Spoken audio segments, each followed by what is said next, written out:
जय श्री कृष्ण। आज की चर्चा में आप सभी वैष्णव हरिभक्त जनों का सादर स्वागत है। जो जिज्ञासा का क्रम चल रहा है, श्री दत्त भगवान के, दत्तात्रेय भगवान के 24 गुरु, उसमें से 4 की हम चर्चा कर चुके हैं। आज पंचम गुरु दत्तात्रेय भगवान ने जिनको स्वीकार किया शिक्षा गुरु, वो है अग्नि। अग्नि को दत्त भगवान ने अपना 5वां गुरु माना है, पंचम गुरु माना है। अग्नि इतनी तेजस्वी होती है कि जो कुछ अग्नि में डाल दिया जाए, अग्नि सब कुछ जला करके भस्म कर देती है, सबको जला डाल करके एक रस कर देती है, समाप्त कर देती है।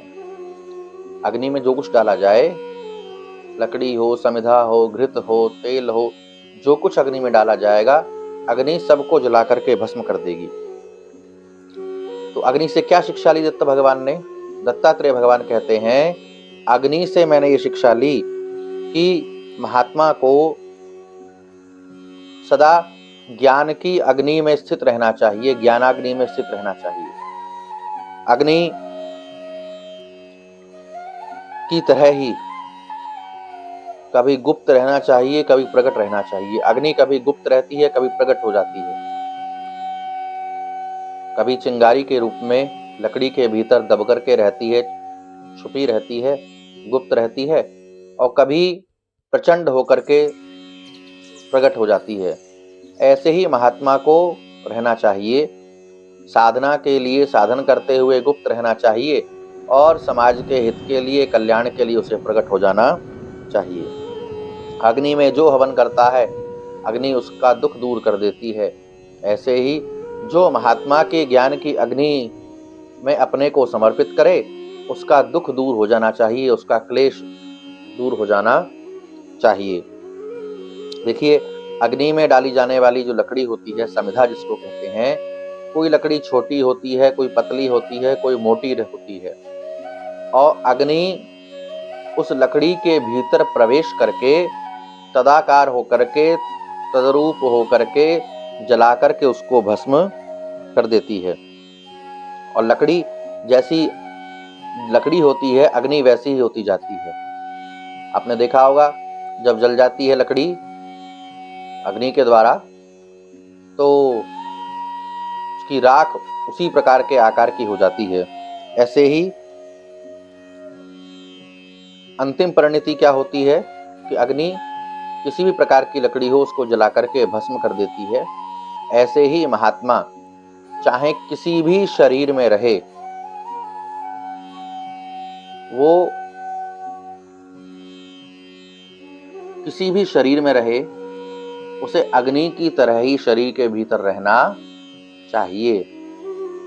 कैसे कि ज्ञान जो है वो समाप्त न होने पावे। ज्ञान की अग्नि महात्मा के भीतर सदैव प्रज्वलित रहनी चाहिए, ज्वलनशील रहनी चाहिए, जलती रहनी चाहिए। ज्ञान की अग्नि क्या है? ज्ञान का विषय क्या है? ज्ञान की बात क्या है? ज्ञान की बात यह है कि हम सभी परमात्मा के अंश हैं, ईश्वर के अंश हैं, भगवान के अंश हैं। ईश्वर अंश, जीव अविनाशी, चेतन अमल सहज सुख राशि, ये ज्ञान की बात है। इसके अलावा, इसके अंतर्गत जो कुछ भी है वो सब समाप्त हो जाने वाली बात है। इसके अलावा जो कुछ भी है वो सब अज्ञान है। शरीर, संसार, इसके पदार्थ, साधन सब उत्पन्न होते हैं और एक दिन समाप्त हो जाते हैं। तो जो उत्पन्न होने वाला और समाप्त होने वाला है वो हमारा नहीं हो सकता, क्योंकि हम शरीर नहीं हैं, शरीरी हैं। हम रूप नहीं हैं, हम स्वरूप हैं। स्वरूप परमात्मा का अंश है और रूप विनाशी है, स्वरूप अविनाशी है। तो ज्ञान की अग्नि से ये शिक्षा लेनी चाहिए, ज्ञान इस बात का रखना चाहिए कि हम शरीर संसार नहीं हैं, और ना ही शरीर संसार के हम हैं, और ना ही शरीर संसार हमारा है। हम यहाँ आए हैं संसार में, कुछ समय के लिए भगवान ने कर्मयोग के लिए, सेवा के लिए हमको भेजा है, और अपने कर्तव्य कर्म को पूर्ण करके हमें लौट जाना है। यही ज्ञान की बात है। ज्ञान की बात इतनी सी है कि कर्तव्य कर्म के लिए परमात्मा ने, ईश्वर ने हमको भेजा है और कर्तव्य कर्म करने के उपरांत हमको भगवान धाम लौट करके फिर पहुंच जाना है। ये दत्तात्रेय भगवान कहते हैं कि मैंने अग्नि से शिक्षा ली है। ये 5वें शिक्षा गुरु हैं अग्नि भगवान दत्तात्रेय के। देखिए, भगवान का ही अवतार हैं दत्तात्रेय।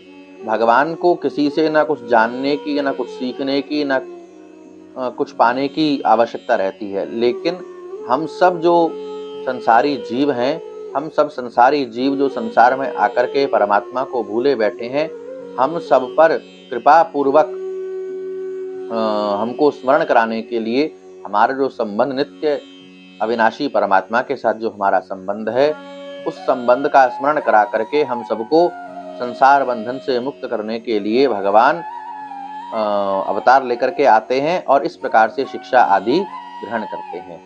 ये अग्नि 5वें गुरु, और आध्यात्मिक रूप से अग्नि का अर्थ हुआ ज्ञान की अग्नि, जो समस्त अज्ञान को, समस्त दोषों को ज्ञान की अग्नि के द्वारा जला करके भस्म कर दे, वही महात्मा है। और ऐसे श्री दत्तात्रेय भगवान ने अग्नि को गुरु माना, ज्ञानाग्नि, इसका सूक्ष्म रूप से इसके भीतर ज्ञान की अग्नि का ही अर्थ है। आज नवरात्रि का 5वां दिवस है। माता स्कंद माता की पूजा आज के दिन की जाती है।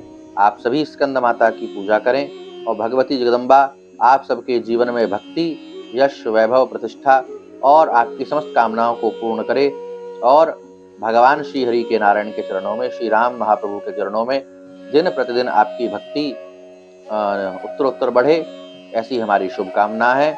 और आप श्री भी अपनी जिज्ञासा कमेंट में लिख करके भेज सकते हैं। गुरु गोविंद की कृपा से उसका शास्त्रीय समाधान करने का प्रयास किया जाएगा। कल पुनः फिर आपके समक्ष उपस्थित होंगे दत्त भगवान के 6ठम गुरु के विषय में चर्चा करने के लिए। तब तक के लिए जय सिया राम, जय श्री कृष्ण।